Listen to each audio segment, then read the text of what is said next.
Bonjour à tous. Ce matin, je vous ai lancé une invitation à venir écouter le message du Seigneur Jésus et de relayer cette invitation vis-à-vis des pasteurs, ou du moins de tous les serviteurs de Dieu, qui sont les enseignants de la parole de Dieu. Alléluia. Parce que dans un premier temps, je voudrais aborder avec vous le thème, sinon la pratique des débats théologiques. Ce matin, j'ai assisté à un débat théologique entre deux personnes sur la relation entre la révélation et les Écritures. Est-ce que la révélation a la priorité sur les Écritures? C'est un débat qui a été posé. Alléluia. Alors, mais j'aimerais quand même aborder cette question d'un autre point de vue. Je vais vous dire déjà, de prime abord, la révélation, c'est elle qui donne naissance à l'Écriture. Et l'Écriture doit être prise avec révélation. La révélation donne naissance à l'Écriture et l'Écriture doit être prise avec révélation. Alléluia. Donc les deux vont de pair. Et lorsqu'on parle de révélation, ça veut dire qu'on parle de Dieu qui en est la source. Donc Dieu peut révéler l'Écriture à l'homme, étant indépendant de l'homme en tant que sa personne. Vous voyez? Mais Dieu peut également révéler sa parole à l'homme, ou du moins l'Écriture, étant en l'homme par le Saint-Esprit. Vous voyez? Donc, tout vient de Dieu. Dieu par sa personne, indépendant de l'homme, Dieu également par le Saint-Esprit qui donne la révélation. On ne peut pas avoir une révélation en dehors de Dieu. Que soit Dieu lui-même assis sur son trône, qui nous parle à l'oreille comme il parlait à Moïse, ou que ce soit par le Saint-Esprit. Comme Paul pouvait le dire, l'Esprit dit expressément que beaucoup abandonnent la foi et vont s'attacher aux esprits séducteurs. L'Esprit dit expressément. C'est une révélation qui vient de Paul, au travers de qui? Au travers du Saint-Esprit. Donc la révélation vient de Dieu. Soit la personne de Dieu elle-même, soit par le Saint-Esprit qui est en l'homme. En dehors de ça, il n'y a plus d'autre source de révélation qui soit crédible. Est-ce que vous entendez? Voilà, donc c'est ce qu'il faut comprendre. Donc les deux vont de pair et les deux viennent de Dieu. La révélation comme les Écritures. Alléluia. Et lorsque je parle de l'Écriture doit être prise avec la révélation, je voudrais dire que lorsqu'on décide de faire quelque chose, par exemple d'aller évangéliser, alléluia, on doit demander la révélation du Saint-Esprit pour pouvoir évangéliser. Et évangéliser à tel endroit. C'est vrai que le Seigneur Jésus a demandé d'évangéliser, mais nous ne savons pas où évangéliser. Donc nous devons avoir une révélation pour savoir où évangéliser. Oui. Donc voici pourquoi la révélation doit être une inspiration, c'est vrai, en nous par le Saint-Esprit et nous conduire à marcher sur les Écritures. L'Écriture qui dit de faire une nation de disciples. Oui. Et vous avez des exemples dans la Bible où, poussés par le Saint-Esprit, les hommes, Paul et les frères ont évangélisé à gauche à droite. Et même il y a un endroit où l'Esprit de Jésus ne va pas permettre que les apôtres puissent aller. C'est écrit dans la Bible. Vous voyez? Mais c'est par révélation que l'Esprit de Jésus ne permettait pas à Paul et à ses amis d'aller à tel endroit. Vous voyez? Donc tout ça part de la révélation par Dieu ou par le Saint-Esprit qui est en l'homme. Alléluia. Donc lorsqu'on fait l'usage de la parole de Dieu, on doit faire l'usage de la parole de Dieu par révélation, la parole de Dieu d'évangéliser. Le Saint-Esprit nous révèle où évangéliser. Il va nous dire d'évangéliser à tel endroit, on va à cet endroit. Il dit de ne pas évangéliser à tel endroit, on ne va pas évangéliser à tel endroit. Alléluia. Voilà. Donc c'est pourquoi il faut avoir le Saint-Esprit pour avoir la véritable révélation. Les apôtres étaient unis. Pourquoi? Parce qu'il y avait le Saint-Esprit. Mais nous sommes désunis, éparpillés comme les ossements desséchés d'Ézéchiel. Pourquoi? Parce qu'on n'a pas le Saint-Esprit. On a tous la parole. J'ai la version de second, je suis la version de second, j'ai peut-être la version d'Arby, je suis la version d'Arby. Mais on est encore désunis. Ouais. On est encore divisé. Pourquoi? Parce qu'on n'a pas le même esprit. Ça m'a glorifié. C'est ça le problème. Et c'est le Saint-Esprit qui donne la révélation de l'Écriture. Et lorsqu'il donne la révélation de l'Écriture parfaite, à laquelle nous devons conformer, il n'y a plus de dissension. Il n'y a plus d'opposition, il n'y a plus de différence. Ouais. Donc il faut la révélation de cet esprit pour que nous puissions marcher avec la bonne écriture. Est-ce que vous entendez? Nous puissions marcher avec la bonne écriture, prendre les bonnes décisions, aller au bon endroit. Il faut le Saint-Esprit. Aujourd'hui, nous avons plutôt la parole écrite, mais sans l'Esprit de Jésus. Donc, voilà pourquoi nous sommes divisés et morts. L'Esprit, c'est lui qui vivifie. La loi elle tue, mais l'Esprit vivifie. Ouais. Donc, sans l'Esprit de Jésus, on ne peut pas avoir la vie de Christ. On ne peut même pas choisir les bonnes paroles qui nous conviennent. Ouais. Aujourd'hui encore, on est en train de prêcher. Ce qui est en dehors de la pensée de Christ. Pourquoi? Parce qu'on n'a pas son esprit. Parce qu'on fait esprit ou parce qu'on obéit à Satan, le diable. C'est le Saint-Esprit qui nous conduit dans la lecture de la Bible, qui nous conduit dans toutes les décisions qu'on doit prendre. Dans le ministère, c'est le Saint-Esprit et par révélation. Alléluia. Maintenant, après le terme révélation, je n'ai pas le dictionnaire sous les yeux, on peut regarder l'étymologie. Mais lorsqu'on parle de révélation, on veut dire que la chose vient de Dieu. Alléluia. Et la révélation peut avoir plusieurs formes. Elle peut être sous la forme des visions, elle peut être sous la forme des songes. Visions comme, vous avez l'Apocalypse, comme la forme des songes, comme la pensée. Ouais. La révélation peut être, une révélation peut être également le fait que Dieu te parle. Dieu te parle, c'est une révélation. J'entends la voix de Dieu, c'est une révélation. Alléluia. Après, il y a le face-à-face. Comme Moïse pouvait parler avec Dieu, comme on dit face-à-face. Il entend la voix de Dieu. C'est-à-dire que lorsque nous avons Dieu qui nous parle, nous sommes en présence d'une révélation. Alléluia. Voilà. Donc la révélation, les paroles de Dieu éclairent à Dieu l'intelligence simple. Donc lorsque la Bible nous est révélée, elle donne aussi l'intelligence. Mais la révélation nous vient par le Saint-Esprit qui nous enseigne. Le Saint-Esprit nous enseigne toutes choses, nous enseigne la Bible. Ouais. Voilà pourquoi on ne peut pas comprendre aussi la Bible sans le Saint-Esprit qui nous révèle les mystères cachés de la Bible. Donc le Saint-Esprit est primordial pour avoir la révélation ou Dieu lui-même, par sa personne qui révèle les choses, par sa parole, par les songes, par les visions et par les pensées. Alléluia. Voilà, donc voici ce que je veux dire par rapport à la discussion entre révélation et écriture. Alléluia. Voilà, les deux vont ensemble et les deux viennent de Dieu et sont primordiaux pour pouvoir marcher dans la vérité. Ouais. Mais je vous assure, lorsqu'on a simplement les écritures, comme les perroquets, on les récite. Comme Satan, le diable aussi, qui peut réciter sans avoir l'Esprit de Dieu. On ne peut pas avoir la révélation de la vérité. Arina. On ne peut pas avoir la révélation de la vérité. Ouais. La révélation de la vérité nous vient par le Saint-Esprit. On peut avoir les Écritures, mais pas avoir la révélation de la vérité. Donc la vraie parole, la vraie pensée de Christ. Donc voici pourquoi il faut avoir le Saint-Esprit. Alléluia. Voilà, donc ça c'est le premier point sur cette discussion que j'ai vu sur Internet pour poser regarder aussi. Alors maintenant, par rapport au fait même la pratique, je parle de la pratique des débats théologiques. Alléluia. Par rapport aux débats théologiques ou aux discussions, Paul, poussé par le Saint-Esprit, nous donne deux attitudes à adopter. La première attitude consiste à éviter les discussions de mots. C'est ce qu'il dit à Timothée.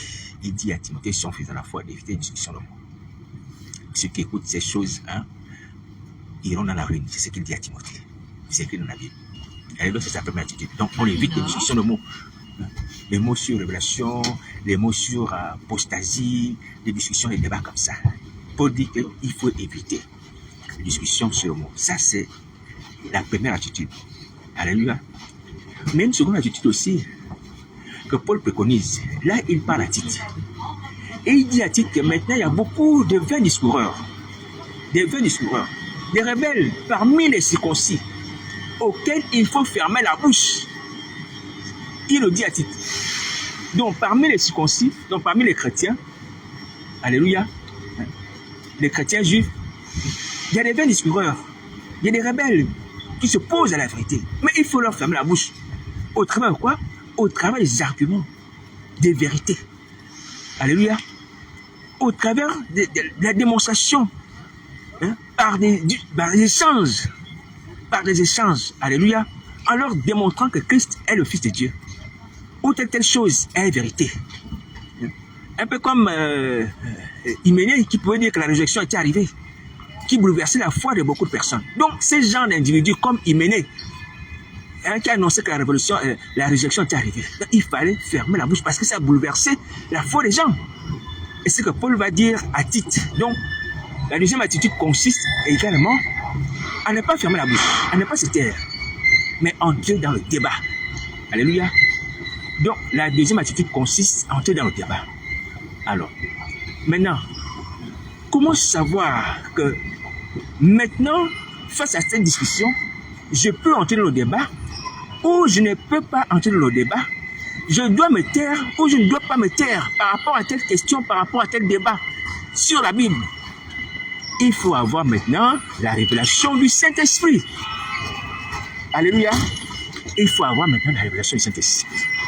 C'est le Saint-Esprit qui va te dire, réponds à cette discussion, ou va faire ce débat, ou ne fais pas ce débat, ou ne réponds pas à cette discussion. Vous voyez? Donc ces deux attitudes que Paul édite semblent contradictoires, elles ne sont pas contradictoires, elles sont complémentaires en fonction de la volonté du Saint-Esprit. C'est le Saint-Esprit qui nous dit, bon, il faut faire ce débat. Parce qu'il y a des vains discoureurs qui bouleversent la foi des gens, qui annoncent par exemple comme Hyménée que la réjection est arrivée. Alléluia. Ou il peut nous dire, comme Paul a recommandé à Timothée, de se taire, de ne pas faire des discussions folles et stériles, des choses comme ça, d'éviter les discussions de mots. Alléluia. Parce que ceux qui écoutent avanceront dans la ruine. Donc, on peut avoir ces deux attitudes, mais c'est le Saint-Esprit qui nous conduit à adopter la bonne attitude, qui nous permet de choisir la carte des attitudes à adopter. Voici pourquoi il faut le Saint-Esprit. Il ne faut pas simplement la parole, il faut le Saint-Esprit dans toutes choses, mes amis. Si vous n'avez pas le Saint-Esprit, vous allez marcher hors la pensée de Christ et vous allez servir dans le faux. Le Jésus de Nazareth, le Fils de Dieu, il a eu raison de nous dire que l'Esprit de Dieu vous conduira toute la vérité. Vous voyez? En fait, lorsqu'il dit l'Esprit de Dieu vous conduira dans toute la vérité, ce n'est pas dire que la parole de Dieu n'est pas vérité. Non. La parole de Dieu est vérité. Alléluia. Mais c'est en fonction des circonstances choisies de la parole que le Saint-Esprit nous ordonne de marcher. C'est en fonction des circonstances. Alléluia. En fonction des circonstances. C'est-à-dire que dans la même Bible, il peut nous dire d'adopter une telle attitude. Dans la même Bible, il peut nous dire d'adopter une autre attitude. Mais étant les attitudes, toutes les deux attitudes étant des attitudes bibliques. Donc ils sont de l'ordre de la vérité. Mais c'est en fonction des circonstances. C'est le Saint-Esprit qui choisit. Est-ce que vous voyez? Voilà. Donc voilà pourquoi, mes amis, on peut vouloir évangéliser. Évangéliser, c'est bien. Alléluia. On peut aller évangéliser, par exemple, on peut aller évangéliser en Chine. On dit, non, il faut faire une nation de disciples, comme Dieu l'a dit. Faites une nation de disciples, faites une nation de disciples. Mais le Saint-Esprit a dit non. Il ne va pas évangéliser en Chine. Et pourtant, faire une nation de disciples est une parole biblique, est une recommandation du Seigneur Jésus.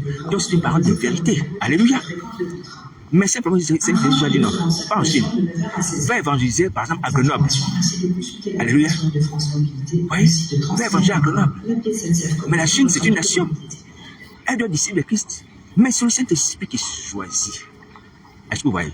Là où nous devons être. Et lorsque on choisit, là où le Saint-Esprit nous conduit, on est dans la vérité. Maintenant, si on va évangéliser en Chine, alors que le Saint-Esprit ne nous a pas conduit à aller évangéliser en Chine, même si l'évangélisation est une recommandation du Seigneur Jésus, on est dans l'erreur.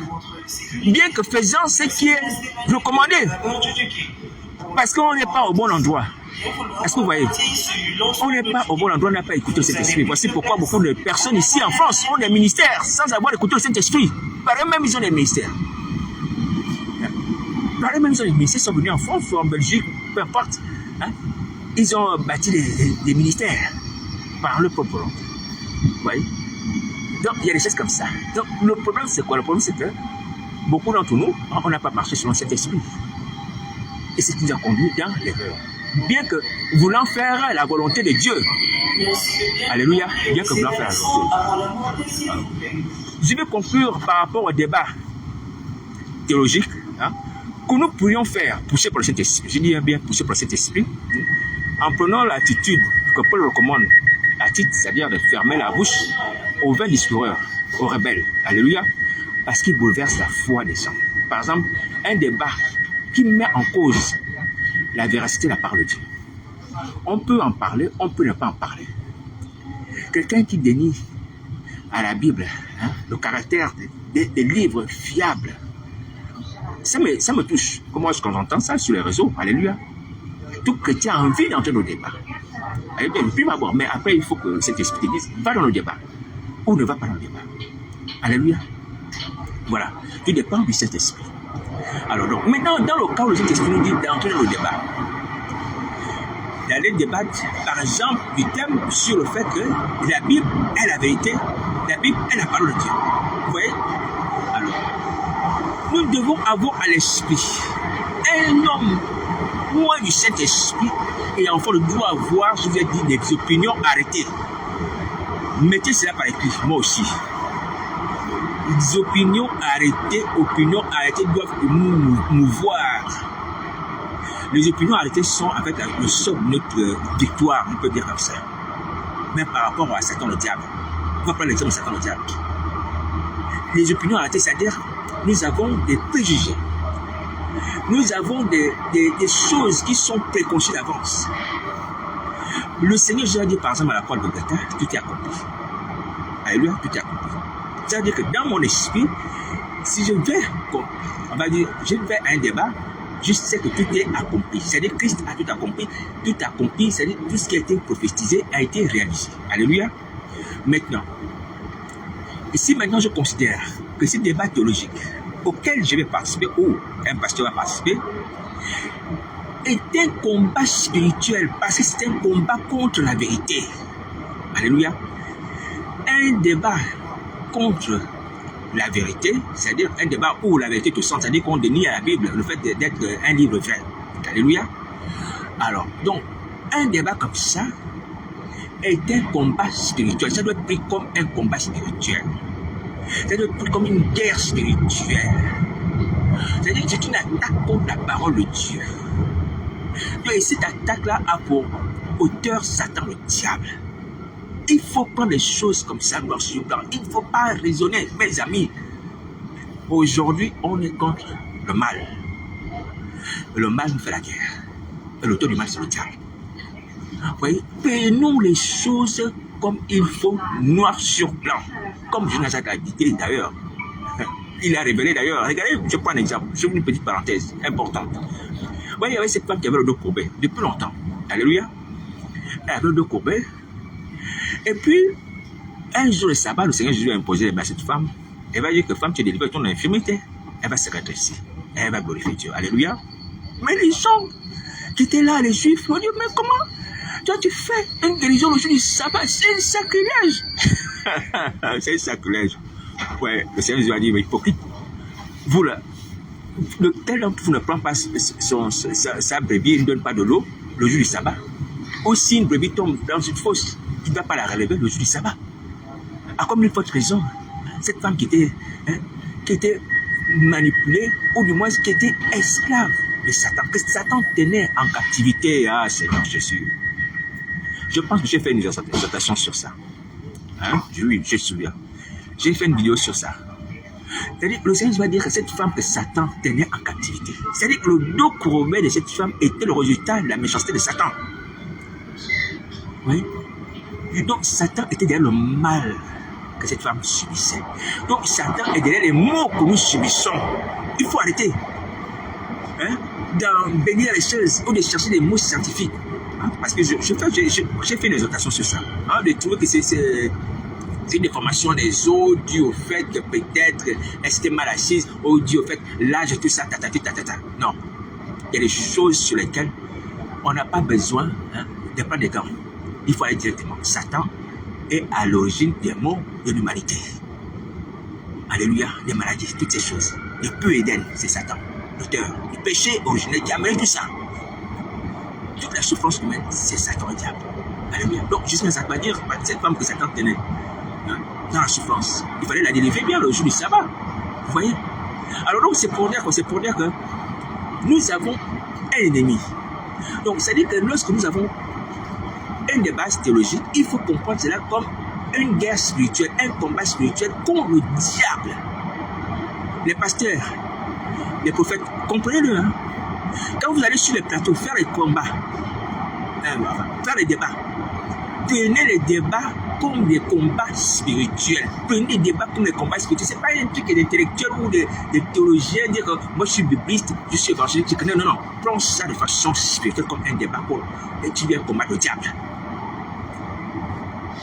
Il faut voir les choses comme ça, de façon spirituelle.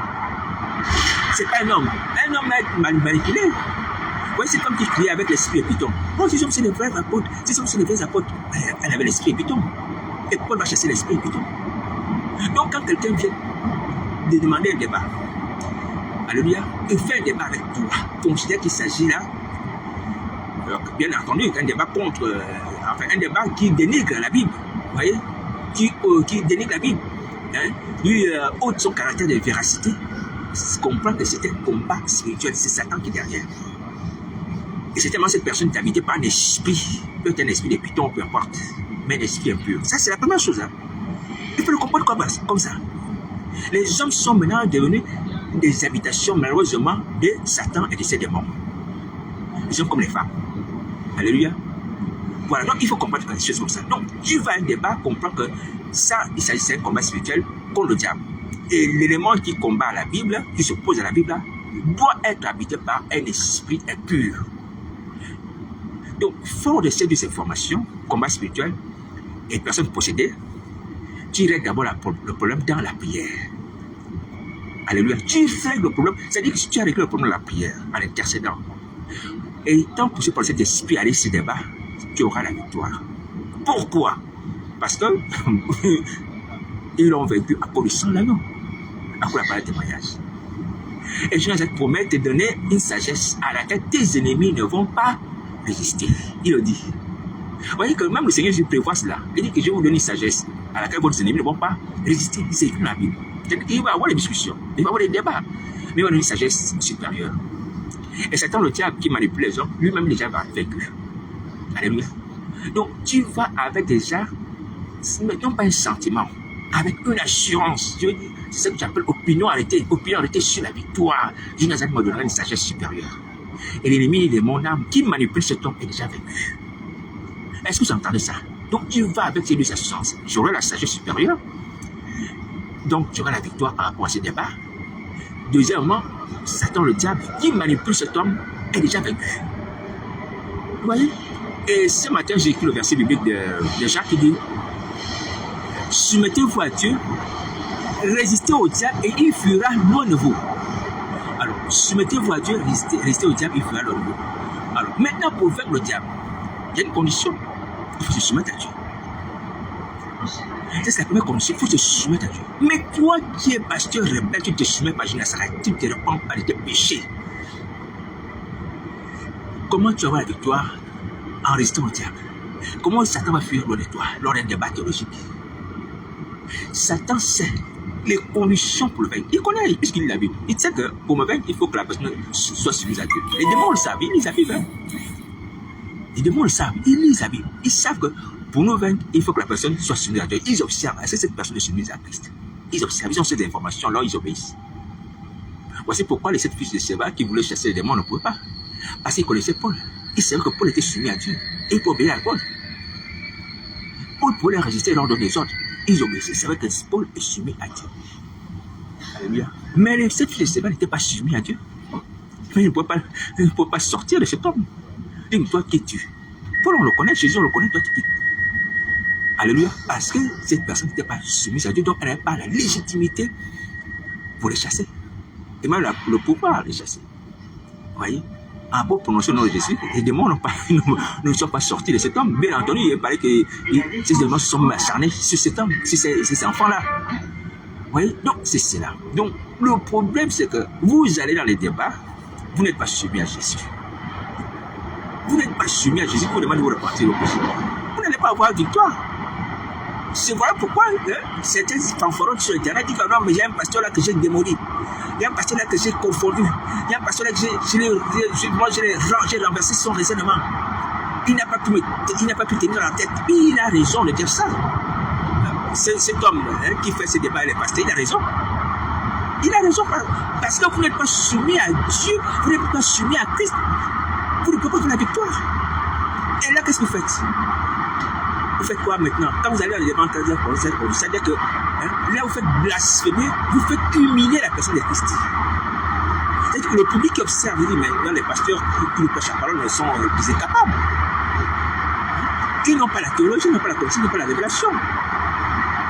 Oui, parce qu'il y a une condition première, il faut être soumis à Dieu. Soumettez-vous à Dieu, restez au diable et il fera le nom. Alors, vous soumettez à Dieu, vous restez au diable, c'est-à-dire dans le débat, tu résistes aux arguments. Argument contre argument. Il dit c'est ça, il dit c'est ici, toi tu dis le contraire. Il dit c'est ici, toi tu dis le contraire. Et il va arriver un temps où la personne va cesser, elle va fuir, parce que la parole de Dieu est claire, ça conclut toujours. Tu sais que tu suis à Christ, tu marches avec Christ.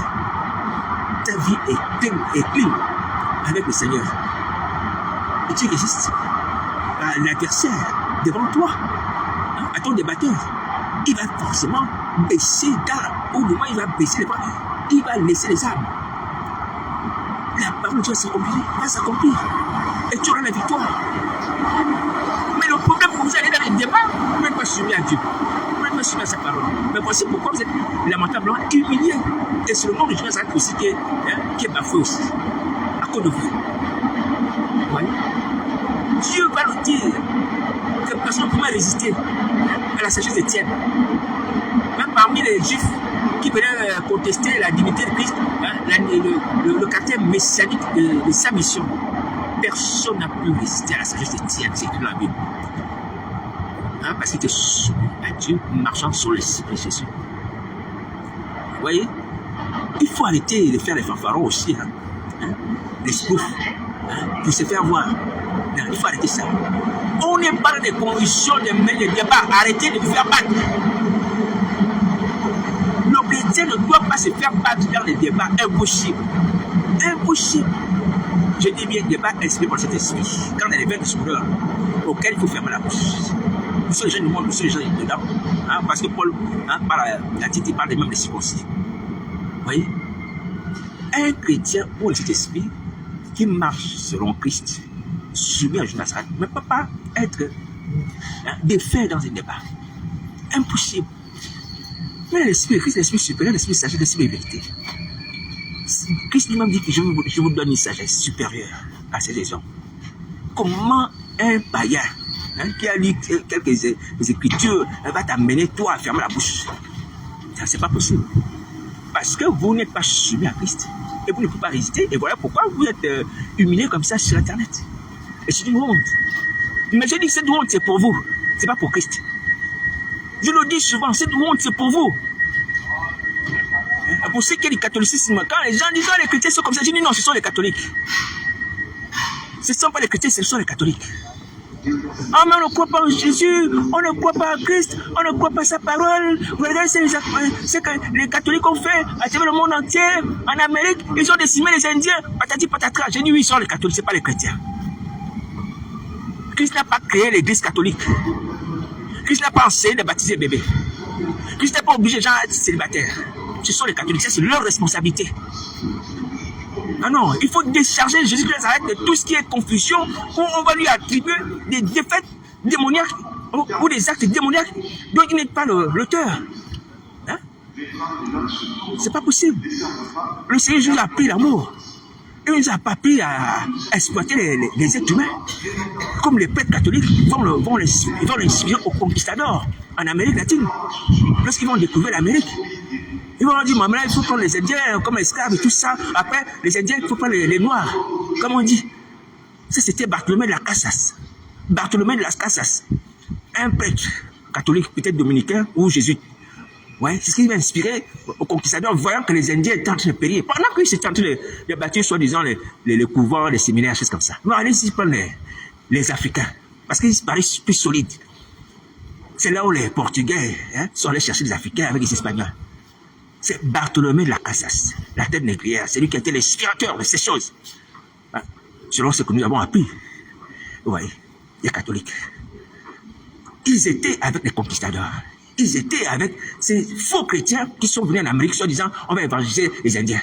Ils ont décimé, exploité. Ces gens pris leur or. Soit les gens ont la foi catholique et les tuaient lorsque les gens refusaient de se repentir ou de se convertir au catholicisme. Il faut reconnaître que les rois catholiques sont au-dessus de ta tête. Que le pape est ton chef. Quand un Indien refuse cela, on le tue. Ça, ce sont les conversions des catholiques. Et là, on a s'est fait historien, on m'a dit non, ce sont les chrétiens. Non, ce ne sont pas les chrétiens, ce sont les catholiques. C'est à eux qu'il faut leur donner ce qui leur revient. Rendez à César ce qui est à César, à Dieu ce qui est à Dieu. Alléluia. Voilà. Maintenant, je dis aux catholiques, ça me permet d'aborder le système. Par rapport à tous les dégâts dans l'histoire passée et présente, vous avez un travail de repentance, ou du moins un acte de repentance mondial, je dis bien mondial, à opérer. Vous devez vous repentir pour tous les crimes historiques. Nous sommes à la fin des temps. Sinon, Christ Nazareth va vous reprocher ces choses. Comme il avait dit aujourd'hui, vous êtes des fils de ceux qui ont tué les prophètes. Sinon, vous allez content pour les péchés de ces anciens prêtres catholiques et tous ces conquistadors catholiques aussi. Voilà, qui ont tué, qui ont décimé les populations autochtones en Amérique latine. Donc, les catholiques, les chefs, les églises catholiques, vous avez ce travail de repentance. Il faut vous repentir. Sinon, le péché de ceux que ces gens ont commis va vous englober parce que vous êtes dans la même structure. Alléluia. Donc, c'est un appel à la repentance, à l'église catholique. Il faut se repentir des crimes du passé. Il faut se repentir des abus commis dans le passé, que ce soit en Amérique, même en France. La nuit de la Sainte-Barthélemy, comme on dit, où il y a eu des centaines de milliers de protestants qui ont été décimés, qui ont été mis à mort à cause de ces guerres de religion, les catholiques. Parce qu'il fallait avoir le monopole dans la France. La seule église, c'est l'église catholique. Il faut que le roi soit catholique. Pas de protestantisme en France, non. Et au risque de se faire tuer, ouais, donc les gens sont obligés de se convertir au catholicisme. Voici les conversions qui ont été faites en France. Ouais. Il y a eu des conversions par conviction. Je suis convaincu du péché. Et je vois que Christ est réellement au milieu des catholiques. Je vois que l'amour de Dieu règne. Non. Pour sauver leur vie, certains protestants sont catholisés. Ouais, les populations entières. Ils ont même refusé que le roi de France soit, on va dire, de confession protestante.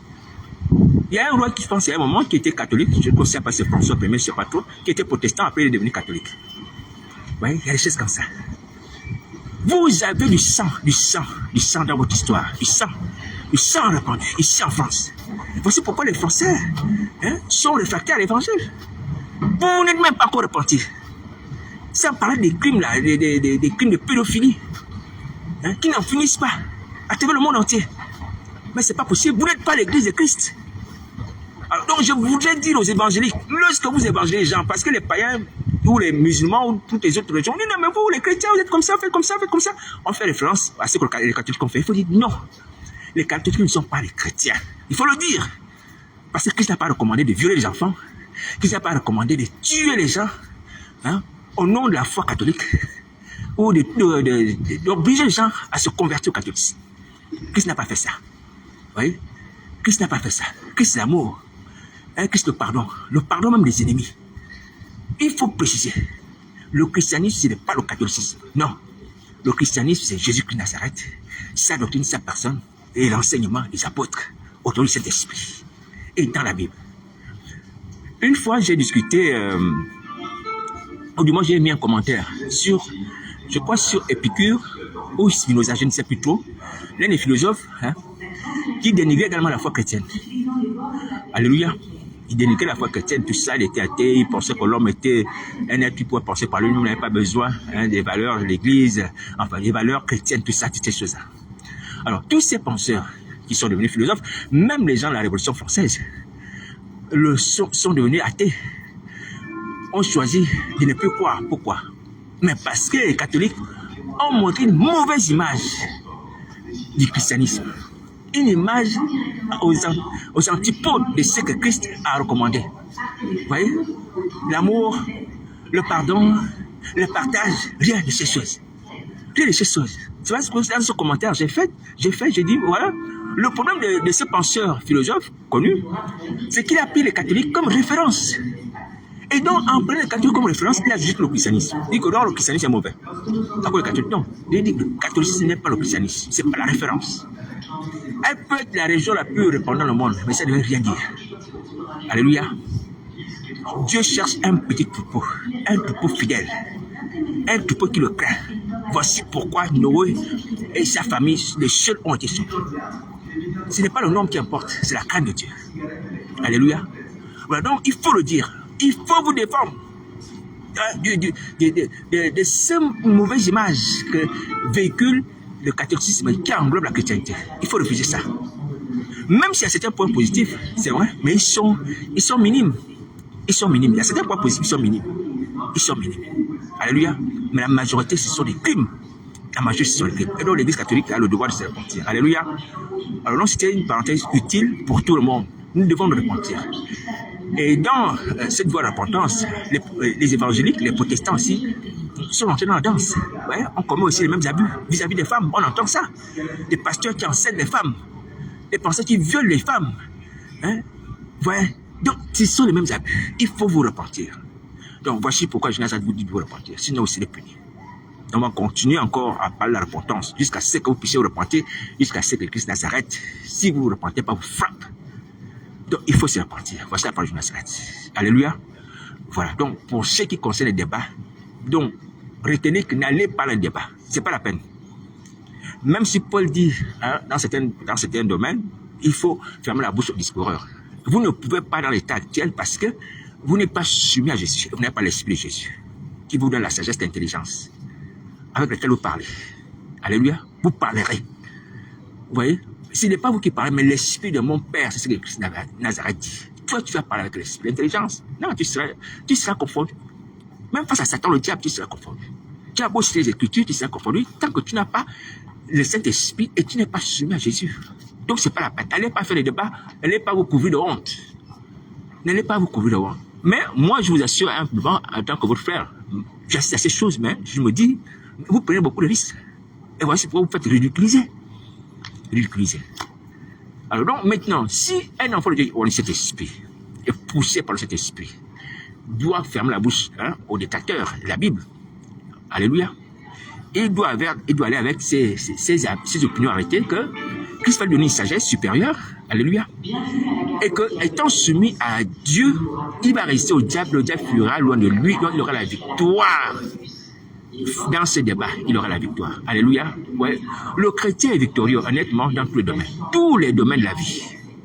Nous sommes éprouvés parce que Christ le veut. Je vous assure, hein, matériellement, on est victorieux. Spirituellement, on est victorieux. Quel que soit le domaine, on est victorieux. En termes de sagesse et de connaissance, on est victorieux. Mais la pureté de Christ, ce n'est pas ça. La pureté de Christ, c'est que nous puissions nous convertir, aller dans la nouvelle cité, Jérusalem céleste. Voici l'urgence. Mais on passe beaucoup plus de temps sur les choses matérielles qui passent, ouais, qui vont disparaître.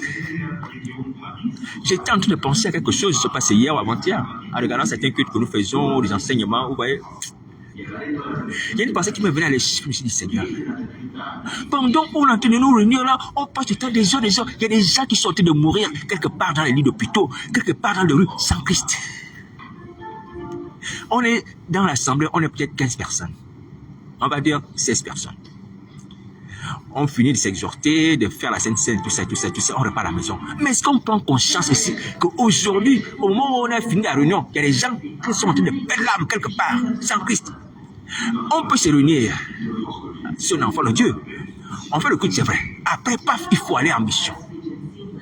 L'objectif, c'est d'empêcher que les gens meurent sans Christ. L'objectif, c'est de faire entrer les gens dans le royaume de Jésus. Empêcher que Satan puisse récupérer les âmes. Mais nous, on est là, on a fait le culte. Oh, c'est bon, la journée, j'ai bien passé la journée, c'est bien, c'est fini.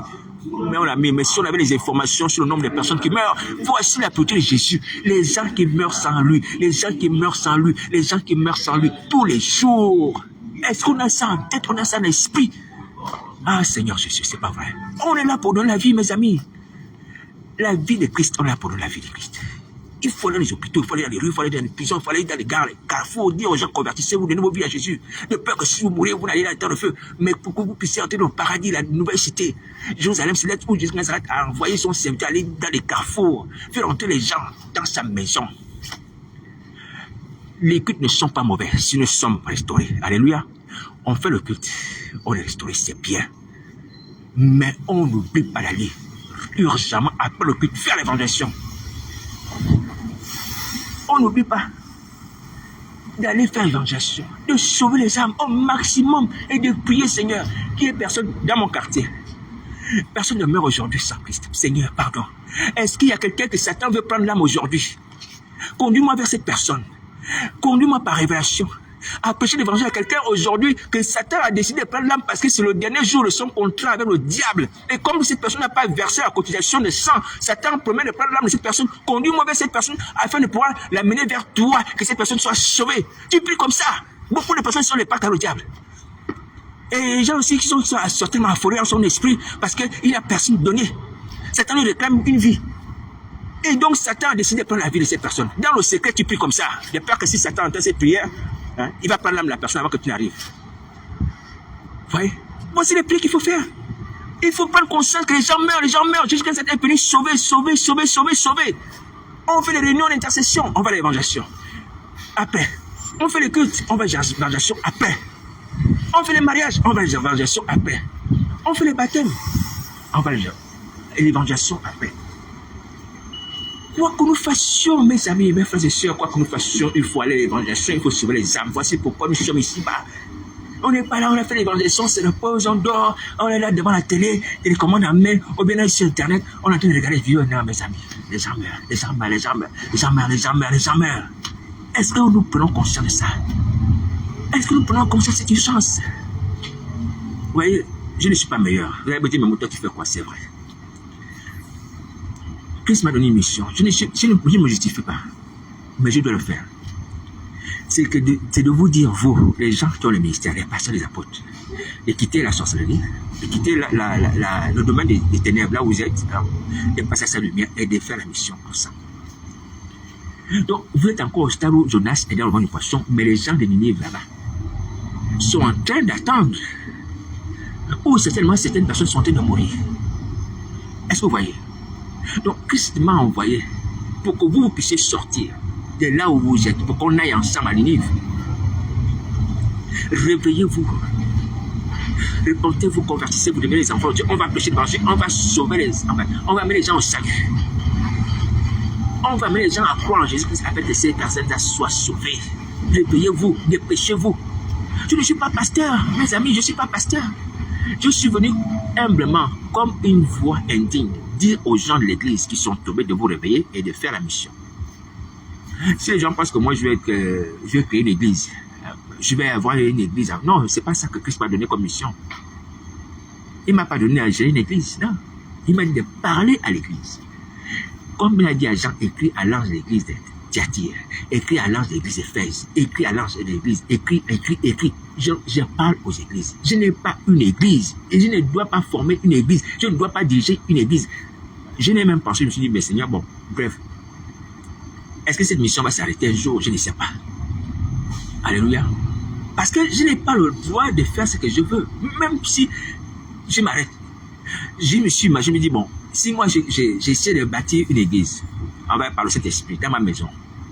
Ce qui est bien aussi, alléluia. Et je m'occupe des gens de mon quartier, de ma maison, de ma famille ou de mes voisins, tout ça.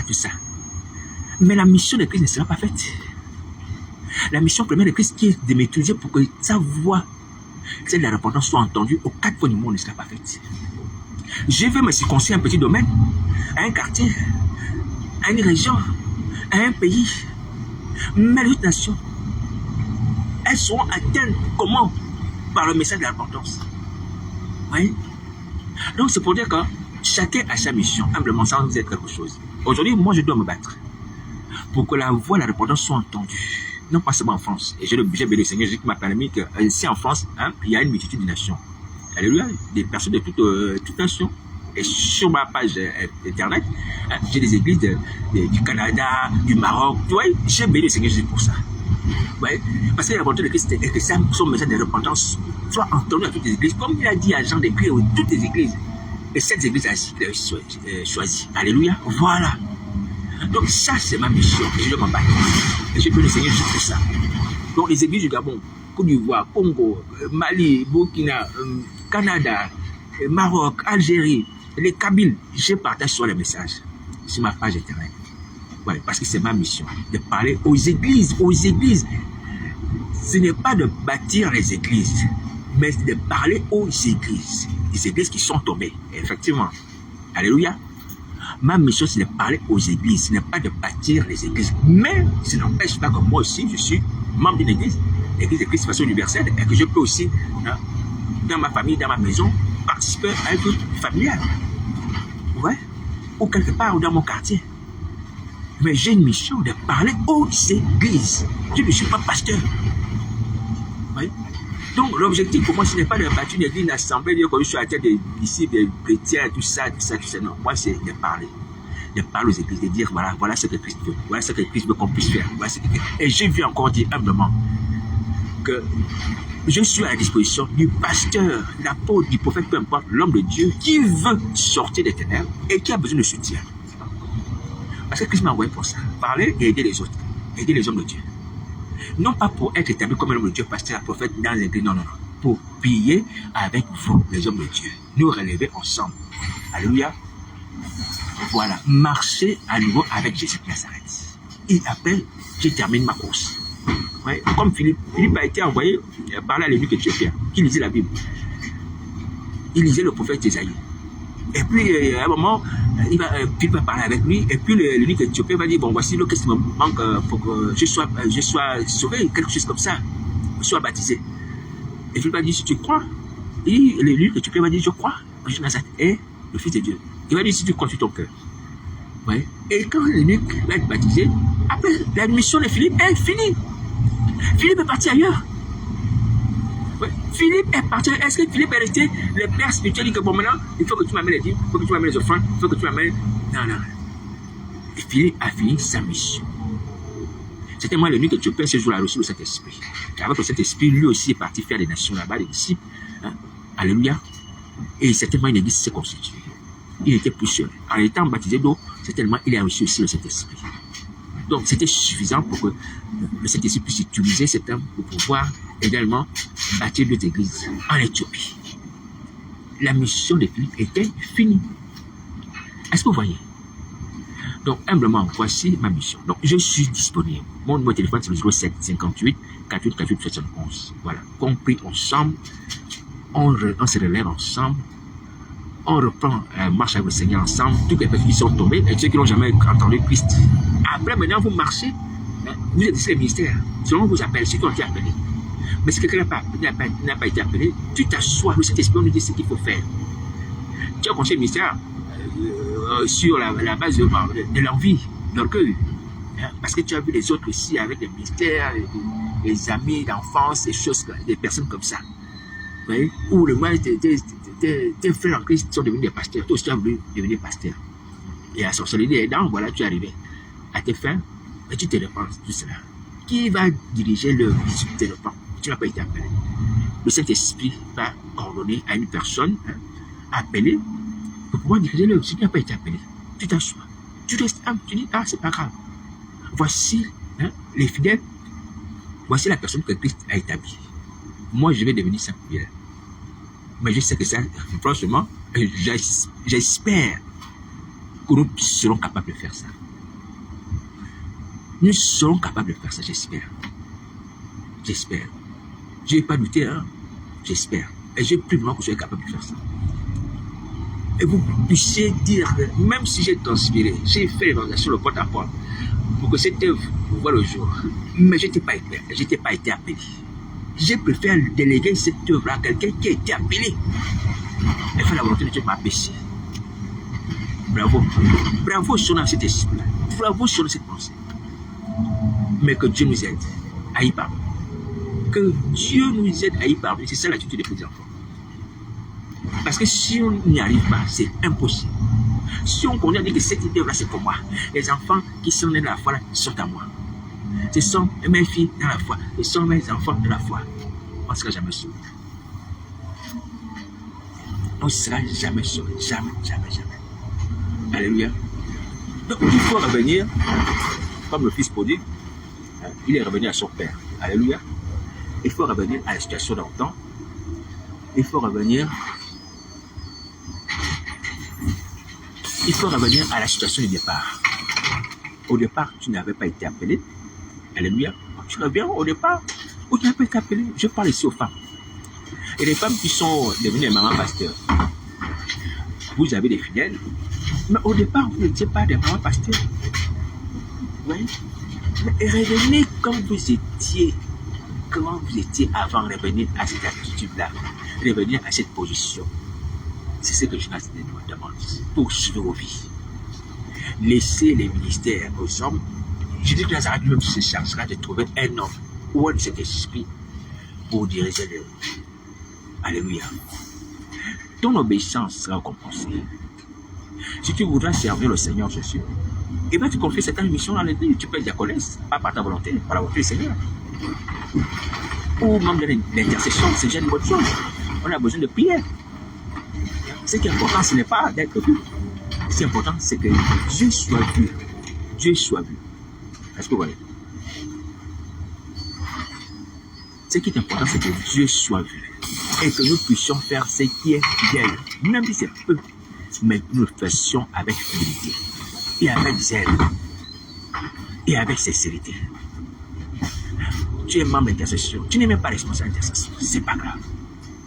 Mais quand tu fais l'intercession, tu le fais avec fidélité. Tu le fais avec sincérité. Tu es toujours aux réunions. Alléluia. Vous allez voir les récompenses des gens qui ont été fidèles, mais qui n'avaient pas les responsabilités. Par rapport aux gens qui avaient les responsabilités. Alléluia. Mais qui étaient les infidèles, qui étaient les hypocrites. Chacun va voir sa récompense. Jusqu'à ça t'arrive. Il y aura des surprises, mais je ne le souhaite pas. Ce n'est pas sa volonté. Alléluia. Bon, soyons tous fidèles et sincères dans l'œuvre de Dieu. Est-ce que vous entendez? Donc, je vais finir par là pour vous dire que, mes amis, il faut revenir à la situation d'avant. Voilà. Donc, le fils prodigue, il revient vers son père.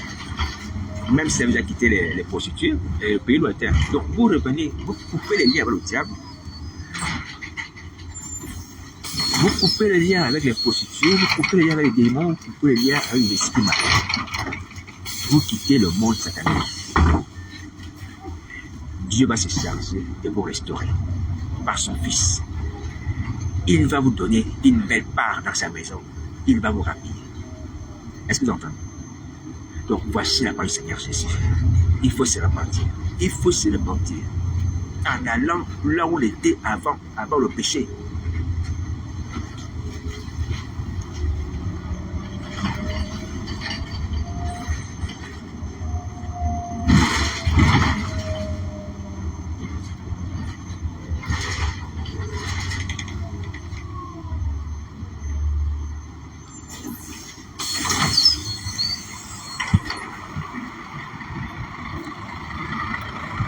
En nous positionnant là où on était avant le péché. Vous voyez? C'est ça qui fait la restauration. Christ ne peut pas nous restaurer si on ne revient pas en arrière. Il ne peut pas nous restaurer si on ne revient pas en arrière. Donc il faut revenir en arrière. Il faut revenir là où on a péché. Alléluia. Et dans la position où on était auparavant. Mais c'est vrai qu'il y a beaucoup de choses qu'on a acquises. Par exemple, les relations, les gens qui ont fait des faux mariages, inspirés par le diable et toutes ces choses-là, Christ va régler. Il est le sauveur. Alléluia. Il est le réparateur des prêches. Il trouvera solution. Tu as fait le mauvais mariage. Non, pas le mauvais. Tu as fait un mauvais mariage. Hein? Parce que tu es tombé. Christ va arranger la situation. Rien ne lui est impossible. Rien ne lui est impossible. Et tout est possible à celui qui croit. Alléluia. Voilà. Donc, revenez en arrière. Revenez à Jonas. Revenez. Laissez ces choses-là que vous avez acquises de façon injuste. On va dire comme ça. Sans avoir l'onction du Saint-Esprit. Sans avoir l'accord de Jésus. Vous voyez, ces ministères, même s'ils sont prolifiques, ça veut dire qu'il y a beaucoup de fidèles. Laissez. Pensez au salut de vos âmes. Vous voyez, le mauvais riche qui va se retrouver dans le séjour des morts va pleurer. Il va pleurer son père Abraham d'envoyer Lazare. Mais lorsqu'il va pleurer pour que Abraham envoie Lazare, ses serviteurs ne sont pas là. Ses servants ne sont pas là. Même sa femme n'est pas là. Lui seul est là. Alléluia. Donc tout ce qu'il avait acquis pendant sa vie, hein, grandiose. Vous voyez, sa vie de prospérité n'était pas avec lui. Que ce soit les biens, que ce soit les personnes. Il va se retrouver seul dans le séjour des morts. Dans le feu. Dans la seule lumière, c'était le feu. Mais sa maison, c'était une maison éclairée. Mais c'est le feu du séjour des morts qui éclaire. Là, on peut s'arrêter là. Ah, mon frère, ma soeur. Est-ce que tu penses que ça, c'est une bonne attitude d'aller vivre ça? Tu penses que c'est une bonne vie d'aller subir ça? Il ne s'agit même pas du séjour des morts, il s'agit des temps de feu. Tu penses que c'est bien ça, inexistant comme ça? De l'obscurité, qui les flammes qui rougeoient. Vous voyez? Et puis il y a un verre là-bas, ou des verres qui sont là pour vous châtuer, vous demandez, éternellement des verres. Des verres. Et toi tu continues à t'accrocher au faux ministère. Mon frère, ma soeur, sauve ta vie. Sauve ta vie. Je vous dis la vérité, sauvez vos vies. Ne veux tout perdre. Même ta renommée. Pour que tu évites les temps de feu.